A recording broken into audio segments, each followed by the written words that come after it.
أعوذ بالله من الشيطان الرجيم. بسم الله الرحمن الرحيم. الحمد لله، الصلاة والسلام على رسول الله وعلى آله وأصحابه، ثم أما بعد. السلام عليكم ورحمة الله وبركاته.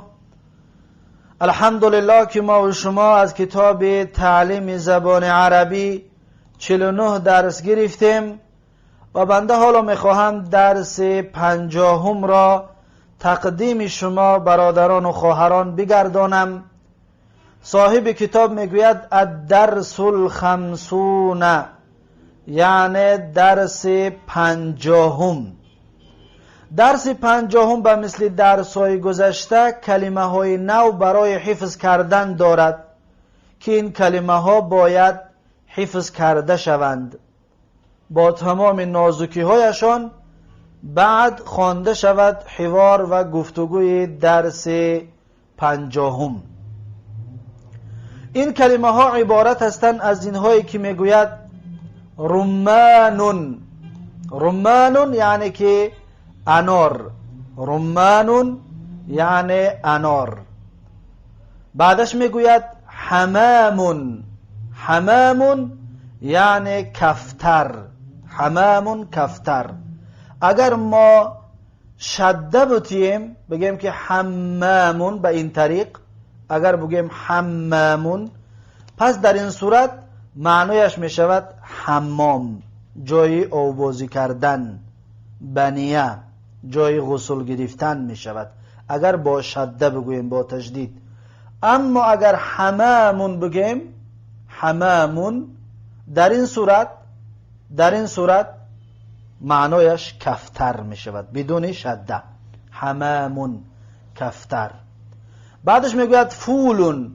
فولون یعنی لوبیای سرخ. فولون لوبیای سرخ. بعد از این میگوید اسرتون. اسرتون یعنی خانواده، فامیلیا، فامیل یعنی که خانواده. جمعش می شود اسرون، یعنی خانواده ها. اسرون یعنی خانواده ها، جمعی تکسیری اسرتون. بعد از این میگوید خالون. خالون یعنی تقا. خالون تقایی یا تقا، یعنی خیش و تواری مردانه مادر. بعد از این میگوید اخوالون. اخوالون یعنی تقایی ها، تقاها. خالون مفرد است، اخوالون جمع است. بعد از این میگوید مرعن. مرعن یعنی چراگاه. مرعن اسمی زمان و مکان است. مرعن اسمی زمان و مکان است. از فعل رعا یرعا گرفتگی است. بعدتر در پایان همین درس میارد رعا یرعا. رعا یعنی چرانید یا چرید. یرعا می چراند یا می چرد. فرق بین چرید چرانید رو در موضوع خودش وقتی در رعا که رسیدیم بیان میکنیم. اما این مسئله مرعا اسم زمان و مکان است. اصلش مرعیون هست. اصل کلمه مرعا، مرعن، مرعیو هست، مرعیون هست. پس یا حرکت در یا ثقیل که هست، حرکت چه میگیریم؟ پس التقای ساکنین می شود بین یا و نون تنوین. نون ساکنه که از تنوین است، مرعن، مرعیون. پس اون نون تنوین تابع حرکت ما قبل می شود مرعا، مرعیو. عین یک حرکت دارد در بالاش، فتحیت دارد، یک فتحیت که زیاد میکنیم می شود مرعن. اما یا را نوشته میکنیم پس می شود مرعن. مرعن اسمی زمان و مکان است، یعنی جای چریدن. مرعن چراگاه میگیم از این حساب. جمعش می شود مراعن، یعنی چراگاه ها. مراعن چراگاه ها. مراعن. مرعن تنوینش تنوینی تمکین است. تنوینش تنوینی تمکین است. لیکن مراعین رو تنوینش تنوین عوض عن الحرف است. این ترمین ها رو فرقیتش رو در کتاب صرف میر با تفصیل بیان کرده بودیم. مرعن تنوینش تنوین تمکین است، مراعن تنوینش تنوین تنکیر است، تنوین عوض است. مراعن اصل مراعیو بود، یا را حذف کردیم، تنوین یک تا حرکت دیگه زیاد کردیم در عین شد مراعین به خاطر یای محذوفه. پس مراعین یعنی چراگاه ها. بعد از این میگه ریفون. ریفون یعنی که قشلاق، دهه. ریفون دهه، قشلاق. جمعش می شود اریافون یعنی دهه ها، قشلاق ها. بعد از این میگه وعاون. وعاون یعنی ظرف، جاگه. ظرف هایی که در اون یگون چیزها گرفته می شود، مثلا ستیل و کاسه و طبق و اینها را وعاون میگویند، ظرف، جاگه. جمعش می شود اوعیتون. اوعیتون یعنی جاگه ها، ظرف ها. بعدش میگه زبدون. زبدون یعنی مسکه، زبدون مسکه. بعدش میگه شحمون. شحمون یعنی روغن، روغن دنبه، یا که خود دنبه گوسفند، یا که روغنی که در مال میشود، روغن سفید قاقی که هست، انا همون رو میگن شحمون. اما روغنی که در طعام پزی استفاده میبره را زیت میگویند، زیتون. اما شحمون یعنی روغن، روغنی که مثلا دنبه گوسفند یا که در بدن گوسفند، در بدن مال ها میشود که روغن، همون را شحمون میگویند. بعد از این میگوید خضرون. خضرون یعنی سبزوات، خضرون سبزوات. بعدش میگوید برتقالون. برتقالون برتقال، افلسون، برتقال. بعد از این میگوید مغلیون. مغلیون یعنی جوش آمدگی. مغلیون در اصل مغلویون بود، به مثل مرمیون، اصل مرمویون بود، اسم مفعول است، بر وزن مفعولون باید باشد. پس ما در اینجا چیکار کردیم؟ در این کلمه، اصل کلمه به این طریق است، ببینید، مغلویون، اصلش به این طریق است، مغلویون، مغلویون و مثل مفعولون. چیکار کردیم؟ در این کلمه واو یا در یک کلمه جمع شد، ما در زبان عربی قاعده داریم اگر در یک کلمه واو یا جمع شد، واو را قلب یا میکنن، واو را قلب یا میکنن. پس میشود چی؟ مغلوی میشود مغلویون. یا یکم ساکین، یا دویم متحرک، یا یکم را در یا دویم ادغامش میکنن، پس میشود مغلویون. دقت دادید؟ میشود مغلویون، اما این مغلویون نبود، مغلیون بود. به خاطر یا این لام دمه که دارد، لام کسره میتیان، پس میشود مغلیون. پس اعلال این کلمه به این طریق است. دقت دادید؟ مغلیون یعنی که جوشانده شده. از این بگیم مغلیون جوش آمدگی، جوشانده شده. مغلیون از غلا یغلی گرفته شدگی است، از غلا یغلی. غلا یعنی جوشید، یغلی یعنی می جوشد. پس مغلیون جوشیده شده، یعنی که آبی که مثلا جوشیده است، اسم مفعول هست. بعد از این میگوید مأکولاتون. مأکولاتون یعنی خوراکواری، مأکولاتون یعنی خوراکواری، خوراکه. مأکولاتون اسم مفعول هست، جمع مؤنث سالم شده است. اصلش چی است؟ اصلش مأکولتون هست، مأکولتون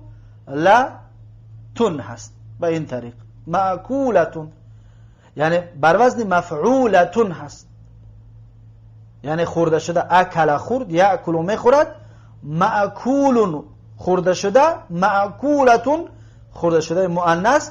اکنون وقتی که ما مأکولتون رو میخوایم جمع مؤنث کنیم، تا را میگیریم، الف و یک تای دیگر همراه میکنیم، میشود مأکولاتون، مأکولاتون.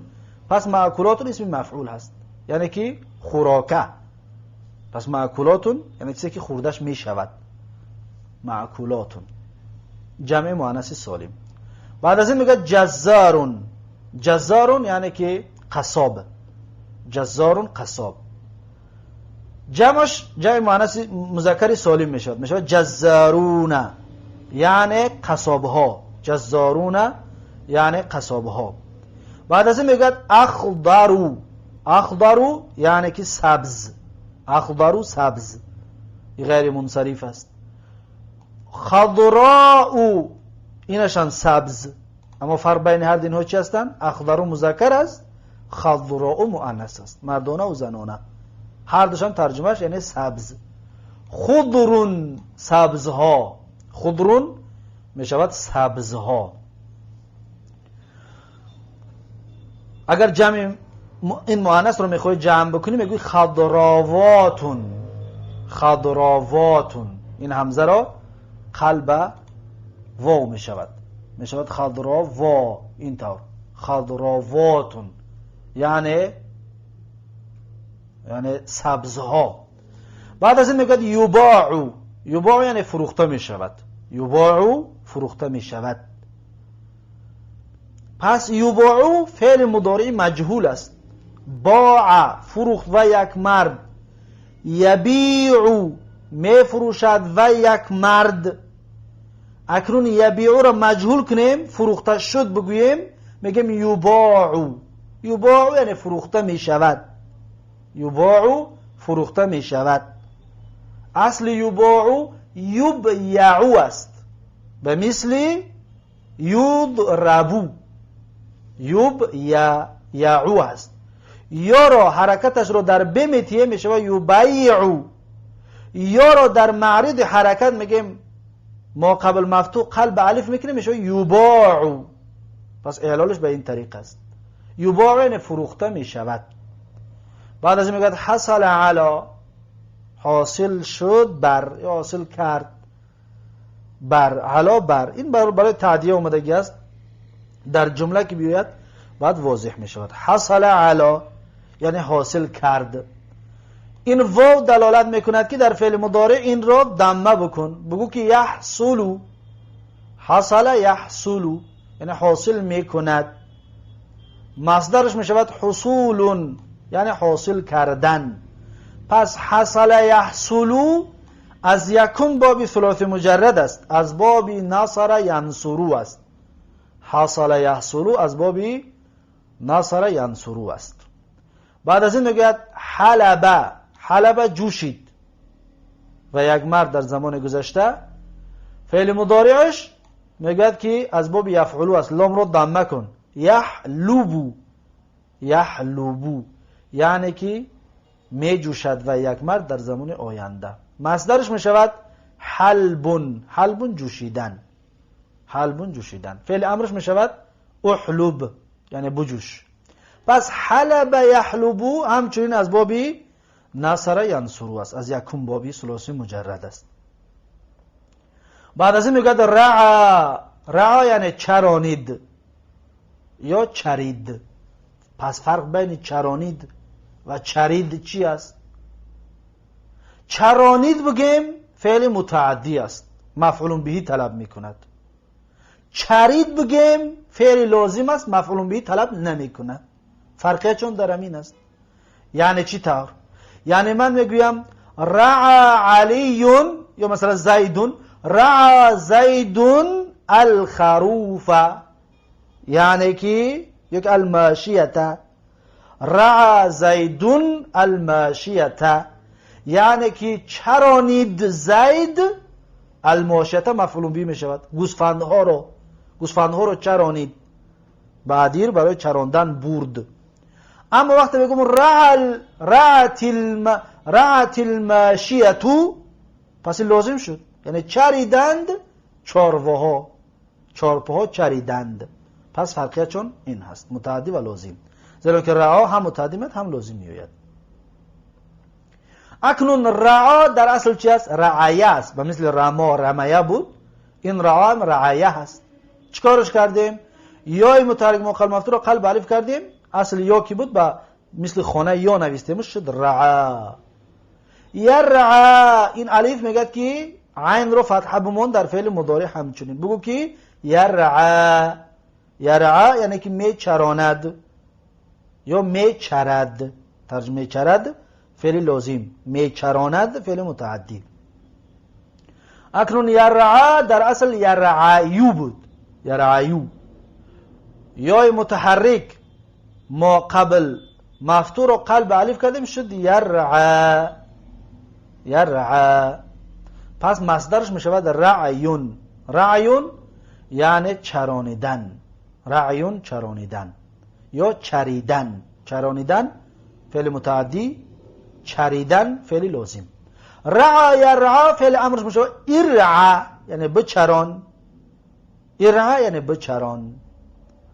اکنون رعا یرعا از باب سیوم است، از باب منع یمنعو هست، شرط موافق است. باب سیوم گفتیم عین باب یا لام باب حرف حلق باشد. پس ببینید عین باب حرف حلق است، حرف عین. رعا بر وزن فعل، عین باب حرف حلق است. بعد از این میگه فول اخضر. فول اخضر یعنی لوبیای سبز. فول لوبیا، اخضر سبز. فول اخضر لوبیای سبز. فولون منعوت، اخضر نعت است، صفت فولون است. برای چی تنوین نگیرو؟ به خاطر اینکه غیر منصرف است. بعد از این میگه تفرج. تفرج در این کتاب به معنای تماشا کردنش آورده است. از حوارش معلوم است که تفرج را به معنای تماشا کرد یا تفرج به معنای تماشا کرد و یک مرد در زمان گذشته فعل ماضی. اما خود تفرج در زبان عربی به معنای باز شدن می آید. یعنی قلب انسان وقتی گرفتگی است، غمگین است، وقتی قلبش باز می شود میگن تفرج، یعنی که قلبش دلش باز شد. یا مثلا اندوه و غم در دل انسان هست، وقتی اندوه و غم از دل انسان دور می رود میگن تفرج الرجل، یعنی که اون مرد از اندوه و غم خلاص شد. اصل در زبان عربی به این معنی می آید، اما در اینجا به معنای تماشا کردن استفاده برده است. پس ترجمهش میگیم تفرج یعنی تماشا کرد و یک مرد در زمان گذشته. فعل مضارعش می شود یتفرج یعنی تماشا میکند و یک مرد در زمان آینده. مصدرش می شود تفرجن. تفرجن یعنی تماشا کردن مصدرش. پس فعل امرش می شود تفرج. تفرج جیم ساکن که نمی شود فعل امر. تفرج یعنی تماشا بکن فعل امر. تفرج یتفرج و تفرجن از باب 13 22 باب صرفی است. از باب تکلم یتکلم و تکلما از آن همین باب است. بعد از این میگه فردون. فردون یعنی یک شخص، یک کس، فرد. جمعش میشود افرادون یعنی کسها، بسیاری، شخصها. بعد از این میگه افراد الاسرتی یعنی شخصهای خانواده، تک تک خانواده، یکایک خانواده، هر یک شخص خانواده. پس به طور ترجمه جایز است. پس این هست کلمه های نوی درس 50. با همین کلمه های نوی درس 50 به آخر رسید. پس میگذاریم به حوار و گفتگوی درس 50. صاحب کتاب در این حوار و گفتگو میگوید که فی الصباح جلست الاسرة وراء المائدة للفطور و امام كل واحد من افراد الاسرة کوب لبن مغلی. میگوید که در صبحگاه یعنی در سحر جلست الاسرة نشستند خانواده وراء المائدة در پشت دسترخوان للفطور برای خوراک سحر. فطور خوراک عبیت هم می شود، نصف روزی. خوراک سحر هم فطور می گویند. و امام کل واحد و در نزد هر یک، و امام کل واحد من الافراد الاسرة، من افراد الاسرتی یعنی در نزد هر یک از شخصهای خانواده، تک تک خانواده، کوب لبن مغلی استکانی یا جامی شیری جوشیده شده بود. شیری که جوشیدگی است یعنی که در تاش علاوه ماندن و جوشیده است، شیر جوش هست. اکنون در اینجا فی الصباحی جار و مجرور، جلست الاسرة، جلسه فعل ماضی، اسرة فاعل جلست، وراء ظرف است، المائدة مضاف الیه است، للفطور جار و مجرور، و امام كل واحد من افراد الاسرة، و امام ظرف است، کل واحدین هر یک، امام ظرف است، ظرف متعلق به کائنون خبر مقدم است، کوبو مبتدا مؤخر است. اینجا کوب مبتدا است و کوب مضاف است و لبنین مضاف الیه است. لبنین منعوت است یا موصوف است. مغلیین در اینجا صفت لبن هست. شیر چطوری؟ شیر جوشیدگی، شیر جوش. بعد از این میگوید شربت انعام اللبن و سألت عارفا خالی من أين تشتري هذا اللبن؟ ضحك عارف وقال نحن هنا في الريف لا نشتري اللبن، نحن نحصل على اللبن من البقرة ونعمل من اللبن الجبن والزبدة. میگوید که شربت انعام اللبن، یعنی نوشید انعام شیر را، و سألت عارفا و پرسید عارف را، خالی یعنی تقایم، من این تشتری هذا اللبن، از کجا میخری این شیر را؟ ضحک عارف، عارف خندید و قال و گفت نحن هنا فی الریف، ما اینجا در قشلاق در دهه، لا نشتری اللبن، نمیخریم شیر را نمیخریم، نحن نحصل على اللبن من البقرة، ما به دست میاریم شیر را از گاو. علا را ترجمه نمیکنیم، علا برای تعدیه است، پس میگیم که ما به دست میاریم شیر را، مفعول به نحصل به حرف علاقتی چی شد؟ متعدی شد. نحصل اصلا لازم است، به دست میاریم، اما علا متعدیش کرد، لبن مفعول به نحصل شد. نحن نحصل على اللبن من البقرة، یعنی ما به دست میاریم، حاصل میکنیم شیر را از گاو، و نعمل من اللبن الجبن، و انجام میتیم یا کار کرد میکنیم از شیر پنیر را، و زبده و مسکه را، یعنی که از شیر پنیر و مسکه میکنیم. اکنون شریبت فعل ماضی تا علامت تانیث، انعام مؤنث است، زن است، از این حساب شریبت فعل ماضی را مؤنث آورد. انعام فاعل شریبت، اللبن مفعول به شریبت، و سألت عارفا، سألت فاعلش ضمیر مستتر هي، سألت فعل ماضی است، فاعلش هي برمیگرد به انعام، عارفا مفعول به سألت است. خالی من اين تشتری هذا اللبن، از کجا میخری این شیر را؟ من اين جار و مجرور متعلق به تشتری، تشتری فعل مضارع مرفوع علامت رفع الضمه المقدره منع من ظهورها ثقل، تشتریو بود اصل، فاعلش ضمیر مستتر انت، از کجا میخری تو. هذا اللبن، هذا مفعول به تشتری، اللبن بدل از هذا. بعد از این میگه ضحک عارف، خندید عارف، ضحک فعل ماضی، عارف فاعل ضحک، و قال و گفت، فاعل قال ضمیر مستقر هو برمیگردد به عارف. نحن هنا، نحن مبتدا، هنا ظرف، فی الریفی در دهه، لا نشتری اللبن نمیخریم شیر را. پس نحن را مبتدا میگیم، هنا ظرف است، فی الریفی جار و مجرور متعلق به نشتری است، لا نشتری بعد جمله فعلی خبری نحن می شود، بعد خبری چی می شود؟ خبری نحن می شود. نحن هنا فی الریفی لا نشتری لبن، ما اینجا در قشلاق نمیخریم شیر را. نشتری فعل مضارع متکلم مع الغیر، فاعلش ضمیر مستتر نحن، نشتری نحن نمیخریم ما، اللبن مفعول به نشتری. نحن نحصل على اللبن، نحن مبتدا، نحصل جمله فعلی خبر، جمله فعلی در محل رفع خبر نحن، پس میگم نحصل فعل مضارع فاعلش ضمیر مستتر نحن، و یا نحن دیگه در تحت این نحصل پنهان است، به مثل این نحن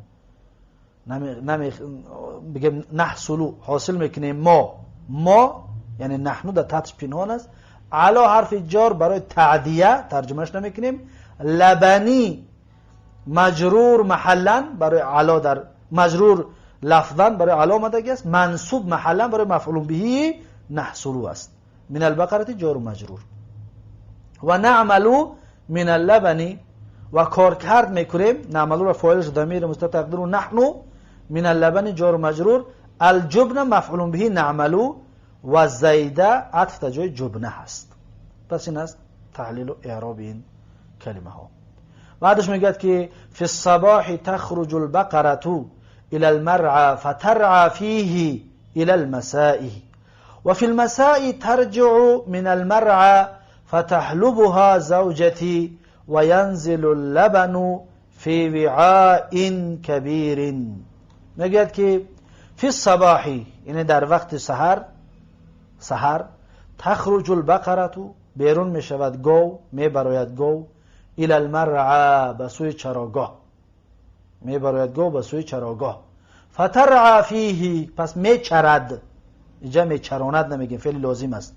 ترعى می چرد، همون گو خودش می چرد، فیه در همون مرعى در همون چراگاه، الى المساء تا بیگانی، و فی المساء و در بیگانی، ترجع من المرعى باز می گردند از چراگاه، فتحلبها زوجتی پس می جوشد وی را همسر من، و ینزل اللبن و می براید شیر، نزل ینزل می براید شیر، فی وعاء کبیر در یک ظرفی کلان، در یک جاگه کلان. اکنون فی الصباح جار و مجرور، تخرجو فعل مضارع، البقرة فاعل تخرجو، الى المرعى مرعى چراگاه اسم مجرور، فترعى ترعى فعل مضارع فاعلش ضمیر مستتر هي برمیگرده به البقرة پس میچرد گو، فترعى پس میچرد گو، فیه هی ضمیر برمیگرده به مرعى، فی المرعى یعنی در چراگاه، میچرد گو در چراگاه، الى المساء تا بیگانه جار و مجرور. بعد از این میگوید و فی المساء یعنی در بیگانی، ترجع من المرعى باز میگردد، فاعل ترجع ضمیر مستتر هي برمیگردد به البقرة من المرعى از چراگاه، فتحلبها تحلب فعل مضارع مرفوع علامت رفع الضمة الظاهرة، ها ضمیر متصل مبني على السكون في محل نصب مفعول به مقدم، زوجتی فاعل تحلبو است. پس میگم زوجتی فاعل مرفوع علامت رفع الضمة المقدره منع من ظهور اشتغال المحل بحرکت المناسبه. این یا طلب میکنند که پیش خودش کسره باشد، از این حساب ترم و کسره دادیم. زوجتی زوج مضاف یا در محل جر مضاف الیه. و ینزل اللبن ینزل فعل است، لبن فاعل ینزل، فی وعاء کبیر، وعاء منعوت است، کبیر نعت است، صفت است، صفتی وعاء است. بعد از این میگوید الیوم سوق القریه، یعنی امروز بازار قشلاق است. الیوم ظرف متعلق به کائن خبر مقدم، سوق مبتدا مؤخر، سوق مضاف، القریه مضاف الیه.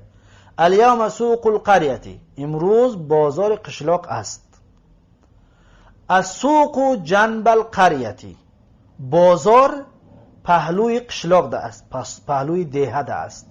السوق مبتدا جنبه ظرف متعلق به کائنون خبری سوقو، جنب مضاف، القریه مضاف الیه.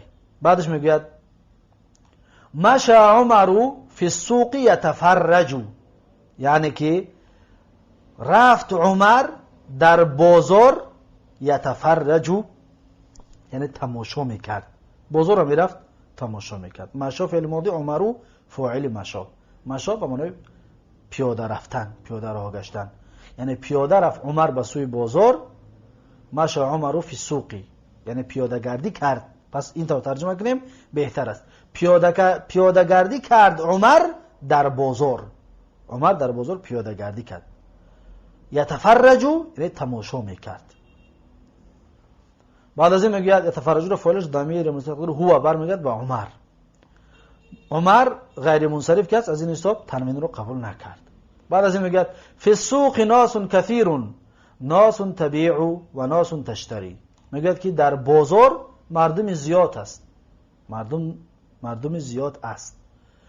ناس تبیع مردمی است که میفروشند، و ناس تشتری مردمی است که میخرند، مردمی است که میفروشد و مردمی است که میخرد.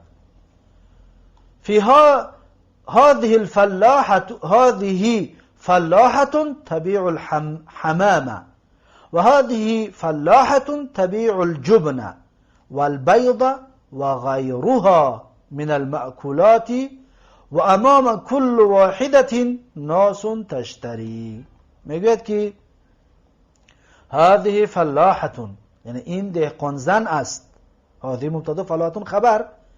این دهقان زن است. تبیع الحمامه می فروشد کفتر را. حمامه کفتر را. بهتر خوبتر میشه که هذه الفلاحة میگفت بدل میشد تبیع را بعد جمله فعلی خبر میگرفتیم بهتر خوبتر هست. اما این طور هم جایز است مشکل ندارد. هذه مبتدا فلاحة خبر تبیع جمله فعلی صفت فلاحة صفت فلاحة میشود. بعد نکره جمله صفت میشود. فلاحة نکره کی باشد این تبیع جمله فعلی صفت فلاحة میشود. تبیع فاعلش ضمیر مستقر هي برمیگرده و فلاحة حمامه مفعول به تبیع مفعول به است. و هذه فلاحة و این دهقان زن است. از این سو مجبوریم که است رو همراه کنیم که مبتدا خبر شد. و این دهقان زن است می فروشد تبیع الجبن می فروشد پنیر رو و البیض و می فروشد تخم رو و غیرها. اینجا غیرها غلط است باید چی بگد و غیرها و غیرها زیرا که عطف است در جای جبنه و غیرها من المأکولات و غیر ویها می فروشد غیری همین چیزهای ذکر کردگی از خوراکواری چیزهای خوراکی می فروشد. و امام کل واحد در نزد هر و امام کل واحدتین در نزد هر یک ناسون تشتری مردمی هستند که میخرند. در نزد هر یک کدامش مردمی هست که میخرند. پس و هذه فلاحة این دهقان زن است می فروشد پنیر را و تخم را و غیر اینها را از خوراکواری و امام کل واحدت ناس تشتری و در نزد هر یکی از اونها مردمی هستند که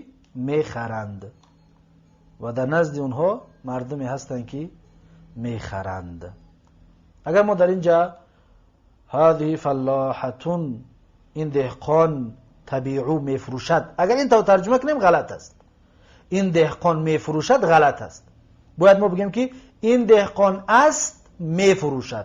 است رو همراه کردن در کار است زیرا که مبتدا و خبر است. اگر که الف لام می داشت بعد اون ترجمه گفتگی اولینمون درست میشه. میگفتیم که این دهقان میفروشد. هذه الفلاحة میشه اگر. اما الف لام که ندارد پس مجبور هستیم با همون چیزی که نوشتگی است ترجمهش کنیم. بعد از این میگوید هذا فلاح يبيع الخضر وهناك آخر يبيع البرتقال والرمان وهناك ثالث يبيع السمك وهذا جزار يبيع اللحم والشحم وأمام كل واحد ناس تشتري. میگوید که هذا فلاح این دهقان است یبیع الخضر می فروشد سبزوات را و هناک آخر و آنجا دیگر هست آخر و دیگر یبیع البرتقال می فروشد برتقال را افلسون را و رمان و انار را و هناک ثالث و آنجا سیومش است سیوم دهقان یبیع السمک می فروشد ماهی را و هذا جزار و این قصاب است یبیع اللحم می فروشد گوشت را و شحم و روغن را یا دنبه را و امام کل واحدین در نزد هر یک کل واحدین در نزد هر یک از همین ها ناسون تشتری مردمی هستند که میخرند ناسون تشتری مردمی هستند که میخرند. بعد از این میگه هنا یباع الفول الاخضر یعنی اینجا فروخته می شود لوبیای سبز اینجا فروخته می شود لوبیای سبز. هنا ظرف است یباعو مبنی علی السکون فی محل نصب میگیم ظرف است هنا را یباعو پس یباعو فعل مضارعی مجهول است فعل مضارع مجهول فاعل نمیگیرد. فعل مجهول چی دارد؟ نائب فاعل دارد. پس الفول نائب فاعل یباعو است. نائب فاعل هست. این فاعل ندارد یباعو. الفول نائب فاعلش است. الاخضر صفت الفول است. الفول الاخضر یعنی که لوبیا چطور؟ لوبیای سبز. پس این هست درس 50 از کتاب تعلیم زبان عربی و این درس را در اینجا به پایان میرسانم. تا درس آینده یک و یک شما را به الله تبارک و تعالی میسپارم. هر کجایی که باشید سلامت و موفق و مؤید باشید. السلام علیکم و رحمت الله و برکاته.